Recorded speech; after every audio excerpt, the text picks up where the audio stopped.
सुनो ए चांद सी लड़की, अभी तुम कह रही थी ना तुम्हें मुझसे मोहब्बत हो नहीं सकती। सुनो ए चांद सी लड़की, अभी तुम कह रही थी ना तुम्हें मुझसे मोहब्बत हो नहीं सकती।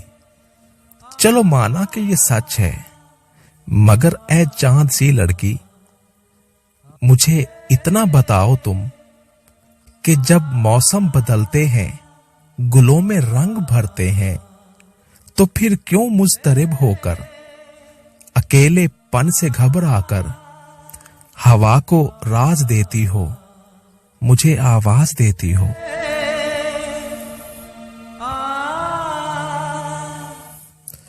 चलो माना तुम्हें मुझसे मोहब्बत हो नहीं सकती, मगर इतना समझ लो तुम, जहां चाहत नहीं होती वहां नफरत के होने का कोई इम्कान नहीं होता।